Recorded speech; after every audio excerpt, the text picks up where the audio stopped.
Hi, everybody. Stefan, Molyneux. Hope you're doing well. Here with Lauren Southern. Now, she, of course, as you know, I'm sure, an independent journalist and the author of Barbarians, How the Baby Boomers, Immigration, and Islam Screwed My Generation. You can find her on YouTube and on Twitter at twitter.com/Lauren_Southern. Lauren, thank you so much for taking the time today. Absolutely. Thanks for having me.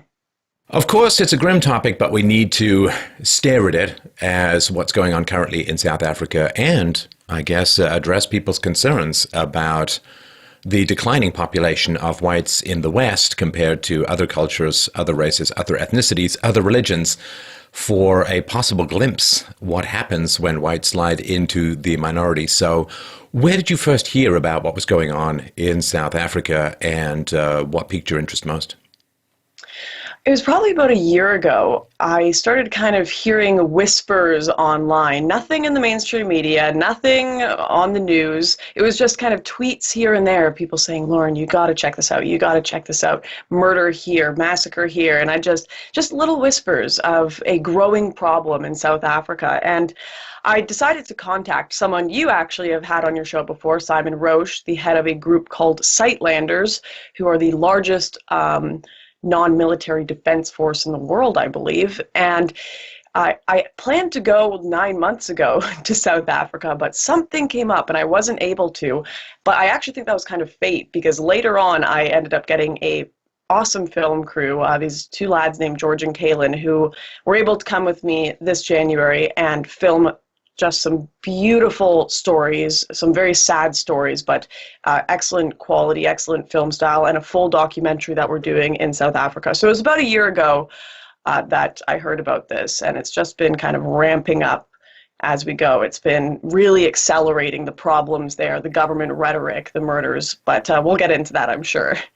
Yeah, I mean, it's a very different and sort of heartbreaking thing for me to see. I was there in 1972 when I was 6. And I was then again there in 1982 when I was 16.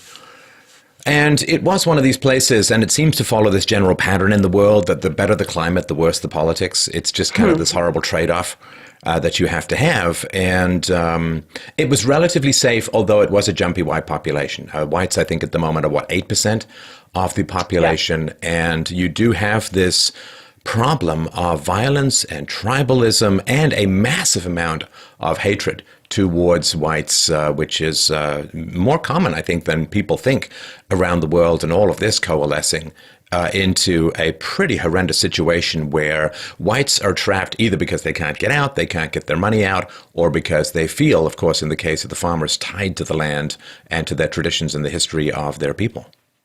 Right. Well, something that a lot of people don't understand about South Africa is it doesn't have the same colonial history that a lot of other places do.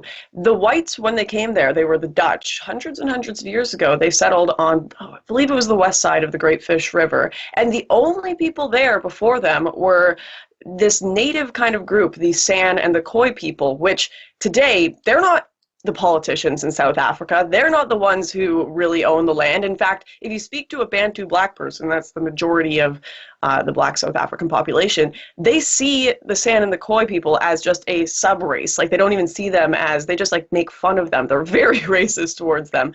So the whites, for the most part, were there almost before the Zulus came down, who are the high representation in the ANC, the EFF, and all of the political parties, claiming they had the land first. Completely inaccurate. The Dutch settlers have been there hundreds and hundreds and hundreds of years. These are farms that go back 8, 9 generations.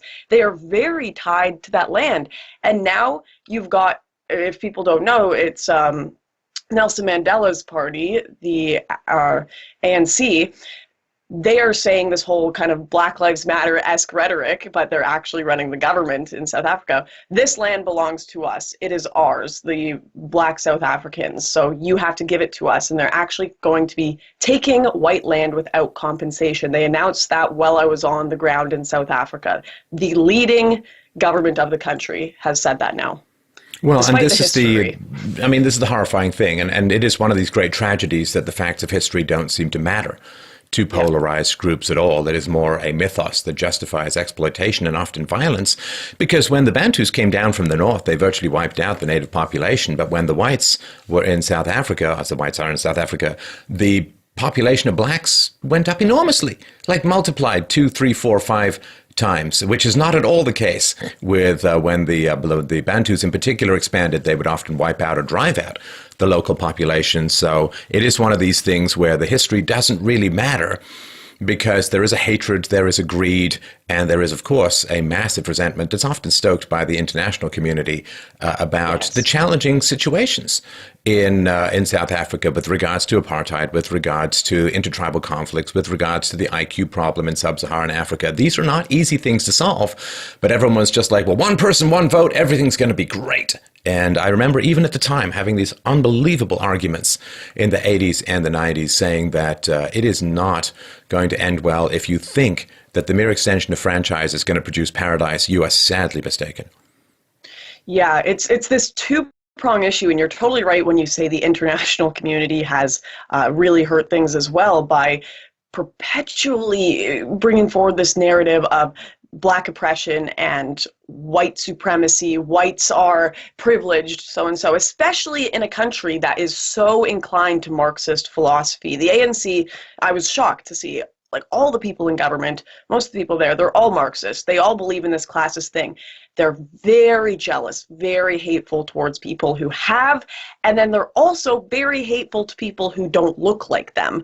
So it's very tribalistic. So not only do they hate you for being white, they hate you for having things. And it was explained to me this way. It's very much so the kind of tribal philosophy, especially among the Zulu people, not all of them obviously, but what I was told by the people who live there is that it's kind of this ideology of, I would rather have 100% of 10 than 10% of a billion. I would rather be the king of a shithole than the cog in the machine of a working, beautiful, functioning society. And you very much saw that in Zimbabwe as well.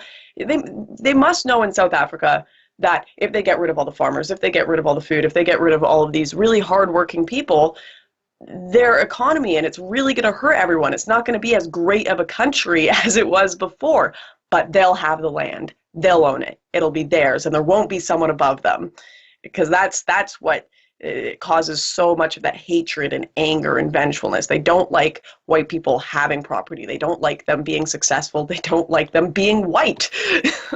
Right, and it doesn't seem to me that there would be a massive barrier to becoming a farmer. If you are in South Africa and you're not white, it's not like, well, all the land is taken and you can't get any. Just go out, buy some land and be a farmer. Nobody would have any particular problems or complaints with it. And this great tragedy that I remember even talking about decades ago, which is I said, look, the fact that there are European farming methods, the fact that there is Western expertise in South Africa is why the population has swollen so much. South Africa did not sustain a very large human population prior to the advent of European farming methods and white expertise in land management.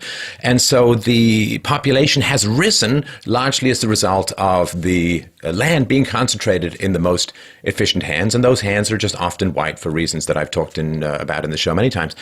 But then what happens, of course, is if you drive the most competent people out of the ownership of the means of production, which happened in the Soviet Union when they got rid of all the best farmers and they got rid of the kulaks, and they ended up with this starvation, forced starvation, collectivization of the farmland and so on. You get this resentment because you say, well, the only reason they're doing well is they have this land. So if I have this land, I'll be just as wealthy, which is not true at all. Pareto principle and distributions of intelligence, I mean, it's just not true. So then what they do is they say, okay, we're going to take this land and we're going to take it from the people who can do the best with it, and we're going to reallocate it politically.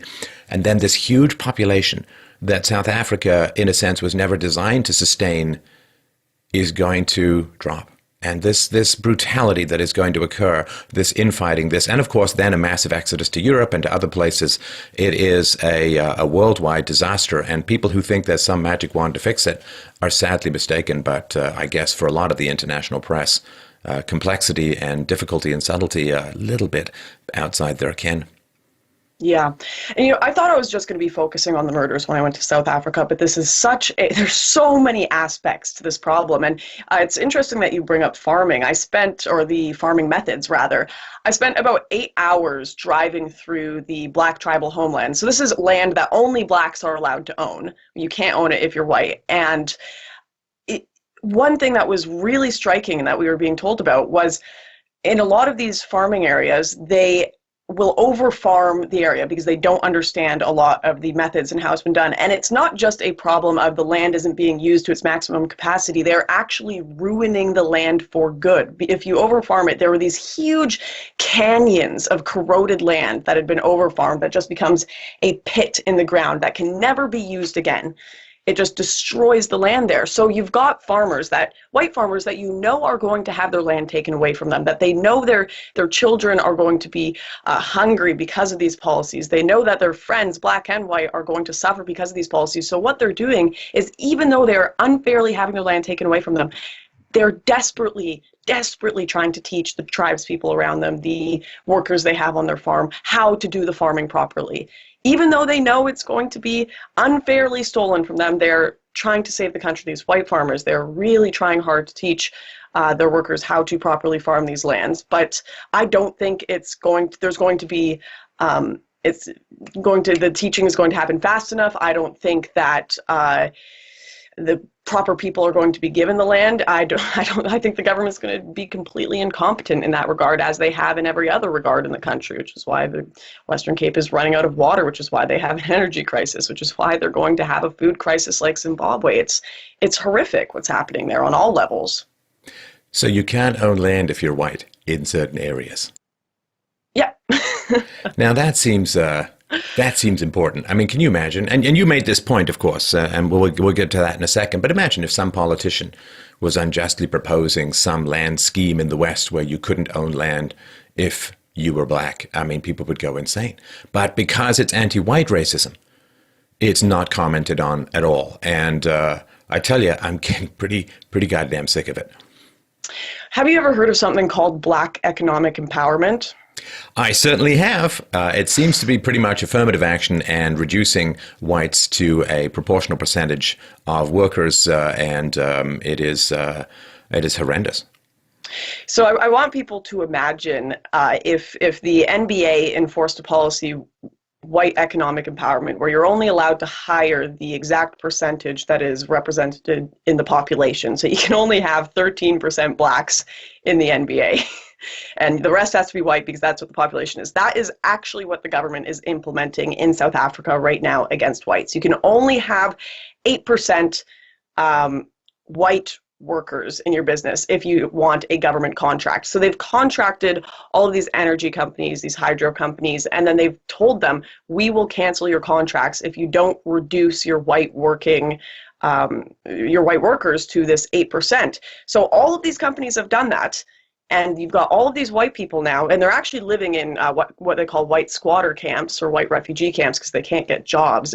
I went to one of them. It's absolutely heartbreaking. But not only have they laid off all these people unfairly, they have caused a massive crisis with the water. You keep hearing on CNN, on BBC, about how Cape Town, what's supposed to be a vacation kind of first world area, is going to run out of water in something like a month.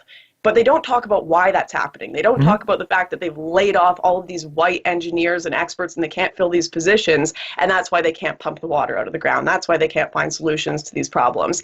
You will never hear about that in the mainstream media, but this is the government. If social justice warriors of Black Lives Matter got in power, imagine those people got in power in America. That is the government of South Africa. Well, and this is the big challenge. And I really, really want to be clear about this, although it is a provocative topic, but it is the one thing that makes sense, is that in sub-Saharan Africa, the Blacks have an average IQ of 70. And nobody knows how to change that, and nobody knows how to fix that. And the whites have an average IQ of 100 to probably a little bit higher, just because there is those sort of social pressures to survive. And this two-standard deviation difference or separation in IQ is absolutely enormous. And when it comes to running a functional, complex first world society, it's not going to be the case that demographics are going to be equal. Now, until that problem is at least looked at, and maybe there are ways to solve it, but of course you first have to admit that there is this challenge, this difference. Well, that is one thing, of course, that the mainstream media will not report on, although it is a firmly established scientific fact. And this means that it's simply not going to be the case that one person, one vote is going to result in paradise. You just can't do it. I don't know exactly what the solution is. I'm generally a big fan of less government, less government, less government. Let's keep going down that road and see where things end up. But this is why it is extraordinarily difficult to solve these problems. Yeah, absolutely. And something that I found fascinating within kind of being in South Africa was people there, white or black or any kind of tribal, they're very aware of what group they're in. Like I was saying, the Zulu people, they see the San and Khoi kind of native people. I was speaking to a woman and she was like, "Oh, you saw a San and Khoi person? Was it wearing clothes? Did it live in the bushes? Did it speak words?" Like they're very race realist in the sense towards each other and all these different tribal groups. And I mean, you've seen that in Rwanda, where they genocide other groups, where they really, really are aware of their identity. I mean, Nigerians in the area, they say, "You bold Nigerians, oh, we're smarter, we're this, we're that." Like, white people don't talk about this a lot, but within African groups, they're very upfront about what tribe they're from, what race they're from, what group they're from, where they're in standing in society. It's very bizarre. Now let's talk a little bit about some of the political leadership, which is rife with corruption and incompetence and racial hatred towards whites, is openly chanted about and screamed about. And I mean, this was part of Mandela as well. I mean, this is the great hero and salvation of South Africa. Well, was a communist and advocated terrorism and sang along with this shoot the Boer or shoot the white. And this is, you see people jumping up and down and chanting this. This is astounding stuff, which if it were race reversed and showed up even on the darkest sections of human society in the West would be it would be treated as the most appalling, which it is, of course, the most appalling kind of behavior, but it's not even discussed how much hatred. They want to steal the land, they want to kill the whites. This is openly discussed and talked about as platforms of major political parties, and you just can't find mention of it, of course, because, well, for reasons we'll get into in a sec, but where do politics sit with regards to this race hatred? Oh, where do you even start with that? I mean, obviously, the ANC are supposed to be the progressive social justice party of the world. The world worshipped Saint Nelson Mandela. They see it as the stunning image of the rainbow nation is what they call South Africa. The ANC, in my opinion, from what I've seen and heard from them, you'll see a video soon coming out about them on my channel, they're just a watered down, almost publicly available narrative of what the EFF actually believes. So the EFF will dance around and say, kill the Boer, shoot the Boer, right, who's the take EFF? their land. The Economic Freedom Fighters, they have about 10% of the kind of government control. So 10% of the vote. Then the rest goes to the ANC, Mandela's party. The ANC will come out and publicly say something like, we need to take white land without compensation. We want that. Everyone will cheer, everyone will cheer. The ANC pretend to reject the EFF, who go on stage and just like straight out say it. We're going to shoot the Boer, we're going to kill them, we're going to take their land. But the end result of the ANC's policies, if they implement them, is exactly what the EFF is chanting. They believe exactly what the EFF are saying. They just give their more public stage version so that it's not publicly seen as, oh, they're actually going to go commit a genocide, right? But if you actually talk to ANC people, if you talk to politicians, you say, hey, what are you going to do if farmers decide, no, I don't want you to take the land that I've had for 8 generations, that my father died on, that my grandfather died on, that my mother lives on. Like, I don't want you to take that. What are you going to do? Well, they'll tell you they won't resist. Why won't they resist? Because the government will make the law that we have to take their land. Well, what if they oppose that law? Well, then we'll change the law so that we can go in and take the land violently. That's the end result of the ANC's policy if they take the land. It's exactly what the EFF is chanting, just the EFF are more honest about it. And for people who, the Economic Freedom Fighters, they were the ones that went and smashed up that H&M. they were the ones in Johannesburg that tore everything up because of that coolest monkey in the jungle shirt. That's a legitimate political party that gets 10% of the vote in South Africa. It's bizarre. Well, and if you think about this contrast with someone like the AFD or other parties in Europe that simply want to control immigration and enforce borders, that aren't talking about killing people, that aren't talking about taking property of other races with no compensation, they're, of course, all far-right Nazis. But when you have a government or a significant political force within the political system that is openly talking about taking property without compensation, Nazi policy for some, and they're also talking about racial genocide, well, that's not discussed at all. And these kinds of double standards are really endangering the world in ways that can scarcely be imagined. Right, and this is something that even far right figures have talked about. Genocide Watch reported on South Africa and said, "Oh, that's a situation you got to keep your eye on with the whites there. This is Genocide Watch. It's not some far right Nazi organization. The same people who predicted things like the Rwandan genocide." And I fear that when the mainstream media recognizes it, when they start to acknowledge it, it's going to be 5-10 years from now when whites are already being dragged out of their homes and killed and shot and having their land taken away from them. I fear that it is going to be a much, much darker situation when the media actually begins to talk about it. And that's always the unfortunate cycle, isn't it? That's always the unfortunate cycle when something like this stirs up. It's always ignored, and then after we go, oh my goodness, how could we not see this? How could we not predict this? How could we have failed to stop this? Well, maybe you should have paid attention a little harder and not cared about whose skin color it was that were under attack and whose skin color it was that were being tortured and tormented and mistreated. What I think is very clear, Lauren, as to why they don't want to talk about it is they don't want to goose whites in the West about what's going to happen with population replacement. Yes. They don't want whites in the West to look down the tunnel of time and say, oh, so when we become a minority, we're going to have to hide with guns by our bed and under our pillows. We're going to have to hide between 12 different kinds of locks. We're going to have to hire private security, and we're going to live a life of indoorsville. We're going to have to live a life where we move from one security area to another, where we're constantly under threat of danger, where we don't know what next horrible law is going to come down justifying violence against us. And we're going to look at people who murder other whites and often walk free or have minimal sentencing.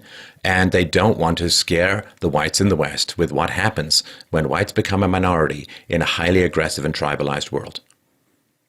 Yeah, and it's the ideology that is going on. It's not like you have so many people that will say, and they'll be like, oh, look at this lovely African man that's at Harvard. Yeah, of course he's going to be fine in Western civilization, but we're talking about Zulu population that is the majority of the area that still believe witch doctors can bring back their loved ones. We're talking about people where you drive through the land and they've got red paint and orange paint on their face because they're doing witch doctor magic to be more fertile. The politicians there, the freaking ANC leading party politicians, have witch doctors living in their house on the main floor. They buy a few Mercedes for all their witch doctors, all of the politicians there. There's posters all over Johannesburg, what's supposed to be a kind of first world vacation spot, saying, hey, call up this witch doctor for an abortion or a bigger penis. Like, that's all the posters in Johannesburg.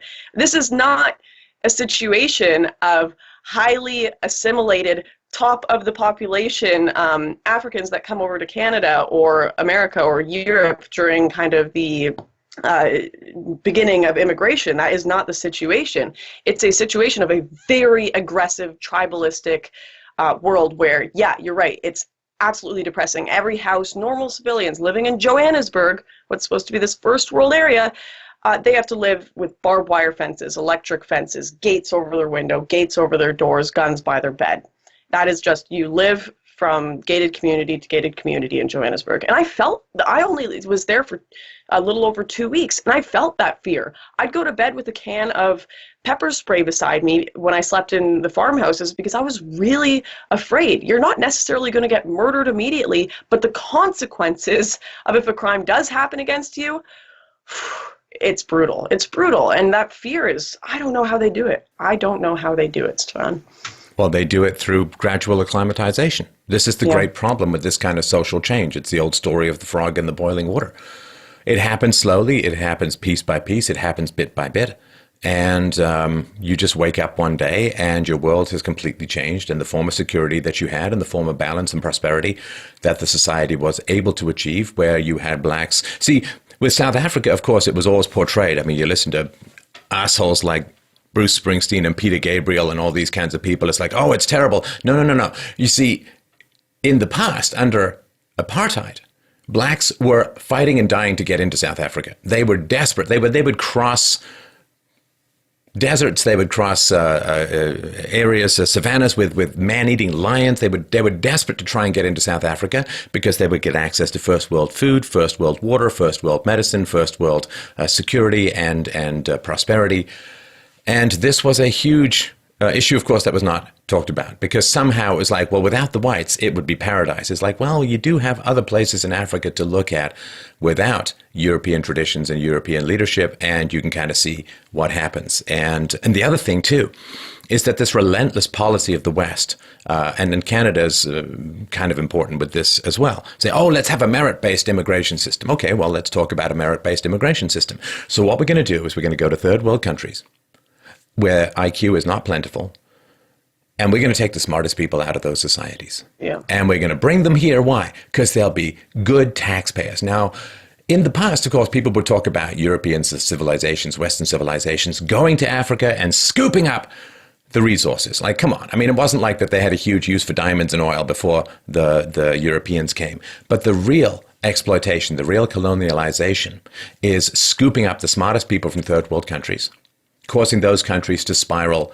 into decay and economic dislocation and tyranny, which then means that the next smartest group of people are desperate to get out, which makes it even worse. And this spiral, and then we dump a whole bunch of foreign aid, which props up a population and encourages a birth rate which can't be sustained in a decaying political and economic system. And those in the West who advocate for this kind of immigration are going to have the blood of millions on their hands, because this intelligence is the real resource that's being strip mined from the third world to the detriment of the entire society in ways that can scarcely be imagined as yet. Yeah, I'm sure people have seen the gumball immigration video. It's quite good, but yeah, they've got a brutal just culling of all of the people that are capable of running their government, that are capable of running their energy systems. Like, who cares? You know what? Have an all. I was told this by farmers. Who cares? Have an all-black government. I couldn't care less. But at least, like, keep the engineers so that we can have water. Keep the engineers so that we can turn on our lights. Instead, I'm having to meet up with engineers in white squatter camps who are, and it's amazing. It's like walking into a homeless shelter or refugee camp, except everyone's cleaning up the place. They've got farming going on. They're trying to live for themselves, and they just can't get jobs despite literally having engineering degrees in this country running out of water. It's truly shocking. And I mean, I know I'm not allowed to say it because of my complexion, but I'll just quote what my black security guard outside my hotel told me. He literally told me I preferred living under apartheid. When I lived under apartheid, people were punished for their crimes. When I lived under apartheid, if you murdered someone, you were either getting killed or going to jail. If you stole something, you were going to jail. This is what my black security guard told me, and this is something you will hear from a lot of people there. And I think probably one of the more sad stories I heard was a Zimbabwean woman who came over to South Africa because she's trying to make money for her family back in Zimbabwe after they drove out all of the whites from Zimbabwe and just crashed the economy. And she's saying, I don't know what to do. When they drive out these white farmers, where can I go? This country was my hope after they destroyed Zimbabwe, and now they're going to destroy this as well. This isn't just a matter of white people being murdered and having their property stolen and starving and being terribly, terribly discriminated against. This is a matter of, like you were saying, millions of people, black and white, now having to starve and go thirsty and live in terrible third world conditions because of these policies. When you have good, competent people in government, no matter what skin color they are, good, competent people working in the energy sector, they raise up the whole nation. But that friggin' ideology of I'd rather have 100% of 10 than 10% of a billion is going to absolutely collapse South Africa within the next 5 to 10 years. Well, and that central planning is one of these things that I've talked a little bit about the IQ spread, but the real issue is the Marxism. The real issue is the violation of property rights and the delusion of central planning, which certainly is not confined to Africa. You've had enormously intelligent populations, such as in China and Cambodia, make exactly the same mistakes. This idea that you're going to put some people in charge of an entire complex economy and do anything other than drive it into the dirt. It is not so. If they had actually accepted or embraced free markets, then the IQ thing would be less of an issue. But it is this central planning and this relentless focusing on Marxism, on leftism, of course, which you can see going on in Western universities and in the Western media as well. That, to me, is the fundamental issue. If there was a way to convince the local population of the virtues and values of the free market, which, again, is not particularly IQ dependent, then they'd be doing a whole lot better. Then they would take away these quota systems. They would just say, okay, we'll let the best person win. And there would be more whites in positions of authority and intelligence, but the country as a whole would do so much better. But the sowing of these seeds of hatred and resentment, it's very hard to undo that ball once it gets rolling. Right. It's the teaching and just adopting of the free market is really not as easy as I think anarchists and libertarians like to believe. It brings me back to, I remember I was walking through kind of a poorer area of Vancouver with my cameraman, and a homeless guy punched him because he thought he was filming something that he had stolen and was selling on the street. And he just started punching my cameraman. And I remember staying there and going, "Excuse me, that's illegal." And the guy just keeps punching him. And I kind of sat there and I'm like, wow, telling someone that that's wrong and illegal is not going to stop them from doing it. Telling someone that that violates the NAP is not going to stop them from doing it. There's a girl that has a paintball store that was right by kind of a more, what is it? Just a really big black kind of shanty town. And she was telling us when we were interviewing her, every week she has her paintball shop robbed, and she even knows the time. She's like, they come around about 4:30 with their guns and hold me up. They beat her with pipes before. She's had to go get counseling in the UK. Actually, right after I interviewed her at her paintball shop, she got held up and robbed again, like a day after, and she's now selling her business and leaving the country. You can't even have a free market in a place like that. You can't even have a successful free market where the best wins when the worst don't even try to compete in it. They just rob and steal. That society cannot function. And the government is letting it run amok because, it's just the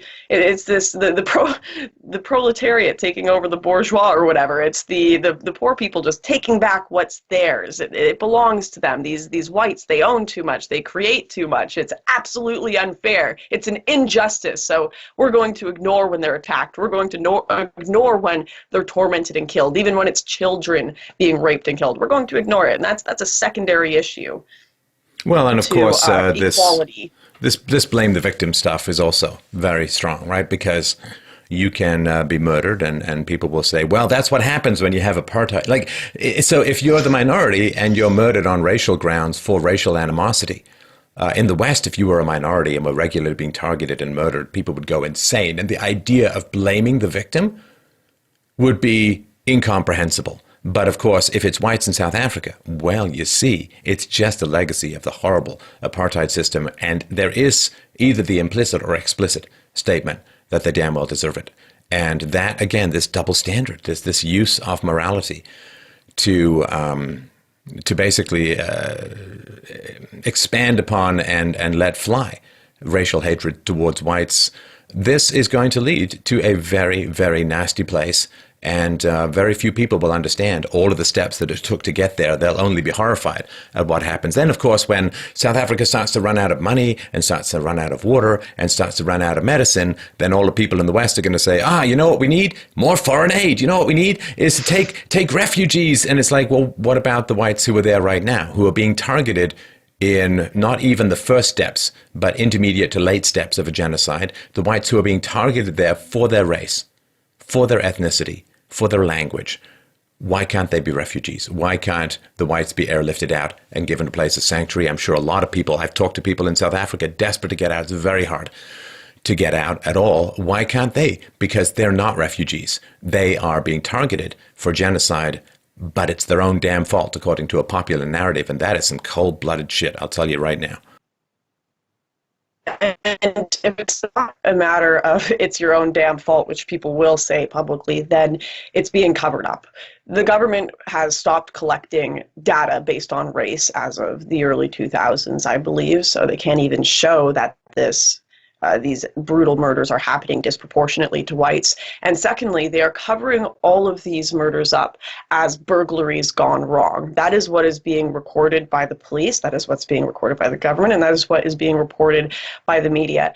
And it's just, I'm getting emotional thinking about it, because I sit down with these families and they tell me about their mothers having their eyes gouged out with forks. They tell me about these little children being brutally raped for days, locked in the house with no phones. These families tormented, set on fire, ripped to pieces, nails all throughout their bodies. Oh, and the children who get the Joker cuts. Yeah, right. There's a picture of a little girl with her face just cut up to her ears. And you look at that and think, how can you, as a decent, moral human being, say that was a burglary gone wrong, and not that this was a wicked murder, that this was an evil murder inspired by hatred and anger and some messed up sense of revenge? How can you not honestly admit that? And they look at this and they either say you deserve it, or they ignore it and they hide it, and they won't record files on it, they won't report it in the media. Imagine if there were a black family that were killed in that manner by white supremacists, by someone who was a white nationalist. Imagine if that happened in America. Brutal torture for 5 days. That would be in the news for Months. Imagine if it happened. Back to that. Imagine if it happened, as you say on your videos, Lauren. Imagine if it happened every single day, one a day. These attacks on these farmers. Imagine if that happened every single day. People would go insane, and rightly so, because that kind of racial targeting and slaughter is political, it is terrorism, it is with the goal of driving whites off the land, it is out of a sense of racial hatred. It would be a hate crime in any country every single day, one a day. Yeah, and then these, it's, I don't even know where to start. Like, you have these, not only are they being driven off their farms, they just are leaving the farms now. They don't have jobs if they're in the cities because they're getting laid off, and then they're being driven to these squatter camps, these white squatter camps, refugee camps, which for the most part, I really hate to say this, it's actually mostly children. There's lots and lots of very young kids at these squatter camps, and they can't go. They tried to get these kids at this one squatter camp I went to. They tried to get these kids into a local school, and the school asked them how many black people were at the camp, and they said, well, we don't have any black people here, and they denied them because there weren't enough black people at the camp. They wouldn't let these children come to school. And what's sad is a lot of these people have tried to stay at the black government camps. They've tried to stay at the black housing areas. They've tried to go to government hospitals, and they all get denied because they're whites. Then they're forced to live on these white squatter camps where they'll be then denied more aid because they're all white. And it's just an ending spiral of terror and hopelessness for these people. It is a living hell on earth there. And I mean, what horrifies me is that it's a lot of children that are going to be growing up in this environment, and how that would psychologically, let alone physically, impact you growing up there. Well, are they going to grow up? Are they even going to grow up? I mean, these crimes that are occurring, as you know, Lauren, are occurring with the full complicity of the media around the world. Mm-hmm. These crimes could not occur in the way that they're occurring. These politically motivated, terrorist-related, racial hate crimes, these murders for the sake of race, they could not occur if they were being exposed by the media. The South African government would have been shamed into some sort of action or some sort of change. And so, to me at least, the media that is not talking about this, that is not reporting about this, is an accomplice, is complicit, and is encouraging just this kind of heinous activity. Well, that's what's so infuriating as well. Like I'm not rich. Luckily, I have wonderful patrons and people who have donated to help my trip. But I'm going down there without security. I'm going down there just driving in a car across the country, sleeping on farmers' couches and such. I I am able to go there and get these amazing stories, stories that would go viral on things like AJ Plus or Vox. Imagine if they did a story about just one, like Janine's story that I told on my channel, just one person who dealt with these murders and then couldn't get help from the government. Vox or Mike, they have massive budgets. Vice, massive budgets. They could send down, they probably already have commentators in Johannesburg and Cape Town that they could send to go tell these stories. And they don't. Instead, their commentators are sitting there talking about how a freaking t-shirt that says coolest monkey in the jungle is racist, when all they have to do is drive 2 hours to get the story of a massacre of a family based on racial motives. And they don't. So you're completely correct in saying they are complicit. It wasn't hard for me to find these stories. I went in there with only one contact, and by the end of it, I didn't expect it to be so bad that I would just meet one person and they could introduce me to 10 people they knew who had had family members slaughtered. They could stand at the top of a hill and point, farm, farm, farm, farm. They had their mother killed. They had their daughter shot. They had their family murdered. They were burned on a stake. I didn't expect it to be that easy, but that is how easy it is to find these stories. And the fact that the media isn't doing it, it's obvious that it is on purpose. It's impossible for it to not be on purpose. This is massive story, massive story. It is. And it helps, of course, us break the least subtle of codes in the known universe. Diversity means hatred of whites. And racist means hatred of whites. White privilege means hatred of whites. And this ever-escalating tsunami of anti-white hatred that is manifested in the cover-up of these crimes against whites in South Africa. And, oh, the apartheid was bad. Come on. Are you saying to me that white children should get raped because of apartheid? How on earth could that be considered just and fair and right? And so this kind of cover-up is the most dangerous force at the moment, at least for the West, is this anti-white hatred. And it is being stoked, and it is being fueled, and it is going to result in, I think, the kind of conflict that the world has never before seen. Maybe that's the point. I don't even know what the purpose is, whether it's just become some self-generating rolling ball of infinite prejudice. I have no idea. But where this kind of stuff leads is astonishing, because you walk through these kinds of squatter camps and you realize that there, but for the grace of history, go you and I. You and I would be kicked out of our jobs. You and I would be kicked out of universities. You and I would be kicked out of any possibility of making any kind of go of it in the society that was largely built by our ancestors. And we'll end up scrabbling in the dirt for a piece of alfalfa and hoping to God we don't get a toothache. To think this isn't some sort of dark omen for what could happen is very silly. We already have the beginning, the people with the same rhetoric as the EFF, the people with the same rhetoric as the ANC trying to get in government. And worse than that, they're the people that are running our institutions. They're the people that are educating our children, making our media. You get a population that is over 50% non-white, and they've been told since childhood that they are oppressed, that whites have stolen their land, that whites are evil. What do you think is going to happen? Everybody knows what's going to happen. Everybody knows what's going to happen, that you cannot continually fuel a hatred and vengeful narrative upon an already tribal species. We're a tribal species, kind of how we evolved.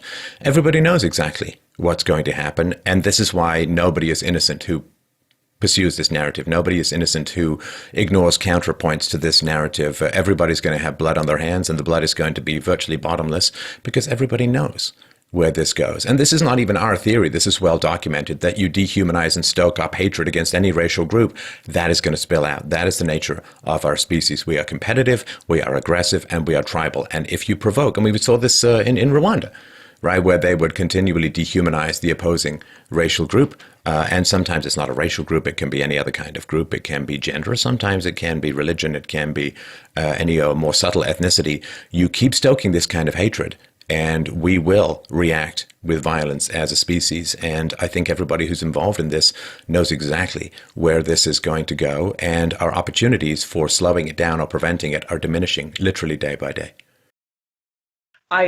I really wish I could live in the world where this Rainbow Nation existed. I really wish I could live in the world where this idea that things will just work out in the end existed. I remember very distinctly, I was staying in a hostel in France, and I was with two liberals, and we went out to get dinner, and we stayed up till about 3 or 4 a.m. just having some drinks, talking politics. And these were hardcore liberals, voted Bernie Sanders, like voted Labor, all of that. And I was sitting there talking to them about Islam and immigration in Paris. We were in Paris, and they told me, these liberals, they were like, yes, I know. By the end of the night, after a few drinks, when it was all quiet, it was just the fire, they said, yes, I know Islam is not compatible with our society. I know if all of these people come in droves and vote in Sharia law or vote in laws that are against our values, that obviously this is going to be a problem. But I can't say that out loud. I'll be fired from my job. I can't say that out loud. I will be rejected by my family. I can't say that out loud. So what I have to do instead is hope. I have to hope it'll work out. I just have to hope and believe. But hoping and believing that it'll work out and not saying something because, I mean, you're scared of what your friends will think, you're going to lose your job anyway. I mean, yeah, South Africa's exactly. clear on that. I mean, the idea that, well, it's going to be economically negative for me to speak out about these injustices and these problems, this is, as Churchill said about appeasement, it's the hope that the crocodile's going to eat you last. The crocodile's coming, and it's hungry.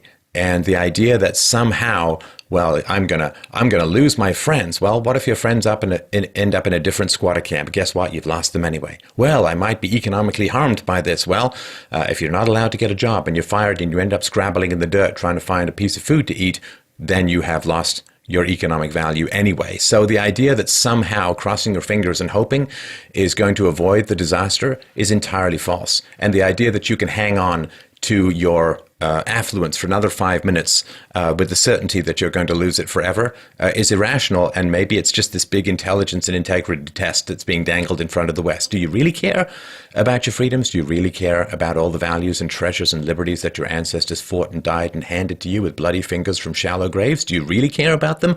Or is it all just talk? And that's what nature keeps doing to societies and tribes around the world. Do you really believe in what you claim to believe? Let's find out. And right now, most of us are found very much wanting. I'm not sure if you've ever heard Rudyard Kipling's poem, The Gods of the Copybook Headings. Have you ever heard that one? No.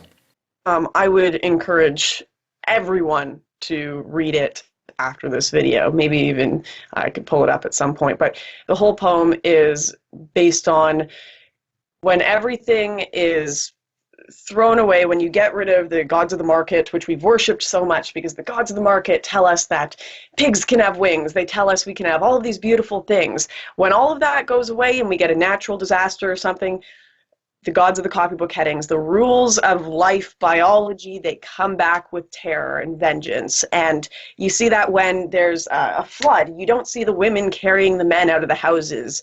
You don't see this feminist narrative taking play. No, you see the men carrying the women, all the feminists, all of them suddenly, oh, please help me, help me, help me. When you get to prison or jail, it's suddenly people are dividing into tribal racial groups. When you get any sort of huge conflict, the gods that are biology and nature and natural law and tribalism, they all come back. And in a huge crisis in South Africa, when you see the economy start to collapse because of the policies, when you see them run out of water as they are now, when you see them run out of food, it's going to get very nasty. It is going to get very, very nasty. And very few people will actually be able to accurately diagnose the cause and any possible solutions. It will just be somehow it's white people's fault and white people must pay forever. And I don't really see how that is anything other. I mean, even the term white privilege is a fundamentally racist term. It is collectivizing whites and saying that we're all privileged. Well, I didn't remember being very privileged when I grew up in a single mother household in a very poor neighborhood. I didn't remember seeing a whole lot of privilege coming my way. And it is this white supremacist thing. You know, there are groups in the world that openly proclaim their own supremacy. And you can see it right in their holy books. You can see it right in their texts. Openly proclaim their own supremacy, which are never called supremacist, but simply having a white identity or simply having a white history or a white civilization makes you a white supremacist. This stuff, it is my desperate hope, Lauren, and I think it is an increasingly desperate hope, but I'm going to hang on to it until all evidence proves otherwise.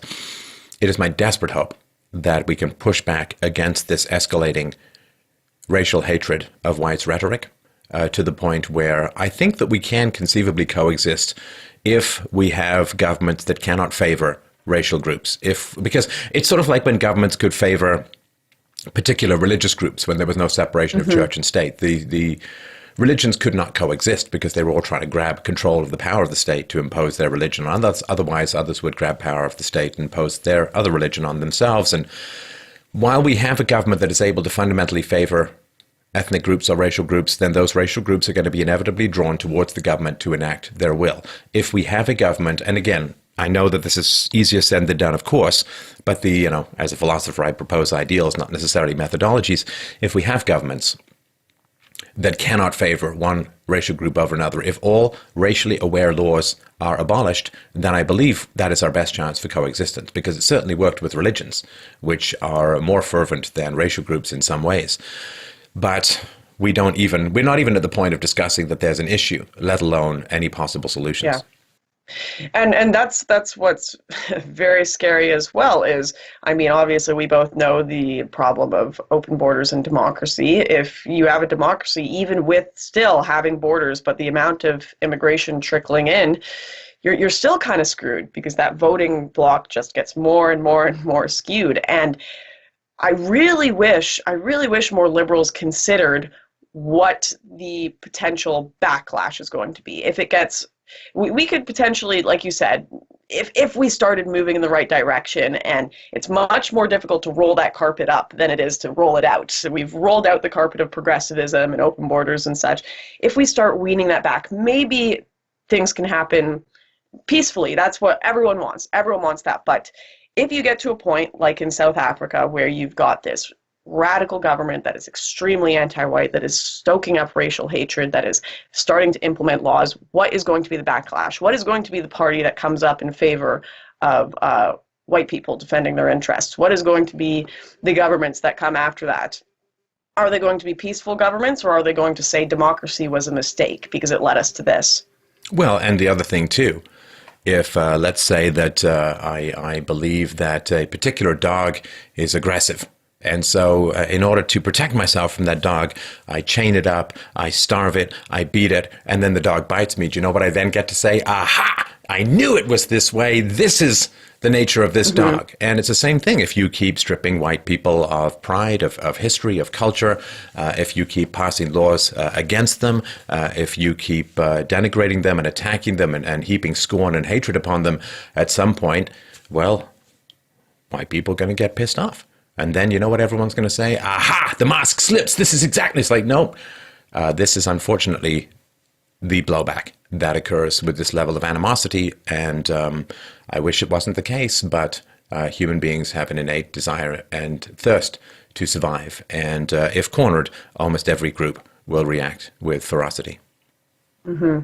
And that's one of the big reasons I also wanted to cover this, because I don't think, like many of our history books, unfortunately, I don't think they're going to tell the story quite so accurately of what happened to the South African Afrikaners and Boer people. They may say, if the whites decide to defend their land, that they were the violent dog that bit back, as you've said, but I want their stories to be documented, the truth of what happened to be documented, and not for it to be this skewed story of whites were violent. No, they were attacked for so long. And if they choose to defend themselves, when people come to take their land that they've had for 9 generations, to put their families into camps to starve them, yeah, who can really blame them at that point? It's self-defense. But I don't think the truth of it will be told quite like that by the mainstream media or history books, unfortunately. I mean, these days I just wake up saying, who cares about the mainstream media? At least we do have an avenue to get a truth out, which has been unavailable to people throughout human history. This is the new printing press that may fragment society, but will ultimately heal it, if healing is at all possible. So, Lauren, I know that this is going to be part of, and we'll put links to your videos below. I know that you put out snippets. How's the work going on the longer form documentary, and when can we expect to see it? And also, how can people help you out with the resources required to produce it? Yeah, absolutely. So the Farmlands full documentary will hopefully be out in a month and a little bit. It's the stories that you've seen, the Blood Sisters, Janine's story, the Farm Wives, those are, we've saved so much content for the documentary. Like Janine spoke plenty about how the government even called off certain units from investigating her father's murder. And you don't get to hear about that in these little snippets. They're just teasers. That will all be in the documentary. We've interviewed politicians in South Africa. We've interviewed both sides of things. Like I said, we went to the white squatter camp. There's a lot of stuff that's going to be in the documentary that is not in these little snippets, and it's going to be a full feature length. So you can go and you can check that out and the work we're doing on that, and kind of wait for it to come out on farmlands.online. And of course, you can go on my Facebook page, Lauren Southern, where I'm having a lot of success sharing this stuff out to normies, actually. YouTube gets my basic audience, but my video on why white people are being targeted in South Africa almost has 1 million views on my Facebook page, Lauren Southern, which is so amazing because I think we may actually be able to make some change in the public discourse. But yeah.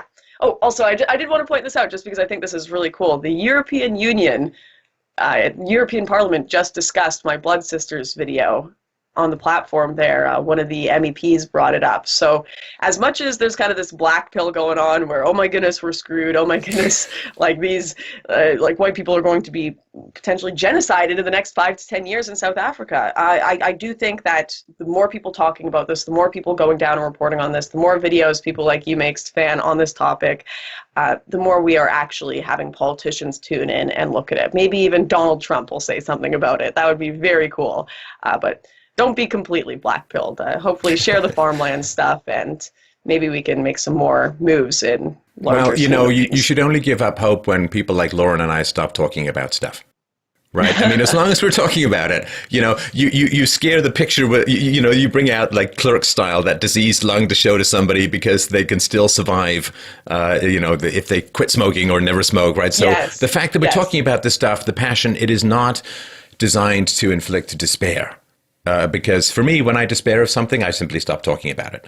But it is designed to raise awareness, and it gives people a powerful weapon. Because when people say, well, we've got to bring in these refugees because they're being persecuted, and you sort of talk about people in Libya and Syria and so on, you say, oh, well, what about the South Africans? Ooh! It changes, right? Oh, well, no, that's different. Okay, well, now it's not about refugees. It's about something else, and you can start exploring that. So I just wanted to say, for people who haven't been to South Africa, knowing the risks that Lauren took, it's extraordinary. My admiration for your courage is virtually bottomless, and my respect for the work that you're doing morally to bring awareness to this issue and to bring some remediation to this upcoming, hopefully to be averted, bloodbath. I just really wanted to express my enormous admiration for what you're doing, and also give you the opportunity to tell people how they can help you out. I mean, there's a base materialism to getting this kind of work done, and people can really help. You may not want to go to South Africa, but you can certainly help Lauren. And what's the best way for people to do that for you? Yeah, absolutely. You can go to farmlands.online, and down there you can help with our kit if you want to see things directly in the footage quality and in how in what we're doing. You can help with the kit, expanding our audio equipment and such for the next project, or you can help pay with some of the expenses to the South Africa trip with there's a little Stripe donation box on the farmlands.online site. I really appreciate it, guys. Obviously, this is about telling the stories of the voiceless, telling the stories that people haven't heard. And I understand not everyone can give money. So you can also share, which is one of the biggest things you can do. You can share these videos. That is, honestly, if you do anything, that is what I appreciate the most, getting those stories out there, because that's what this whole trip is about. Ain't nobody too broke to click. So, yeah, I would appreciate that. So, again, twitter.com/Lauren_Southern. We'll put links to what we've talked about below. And thanks so much for your time and for everything that you're doing. And let's talk again when the documentary is ready. Absolutely. Thanks so much, Stefan.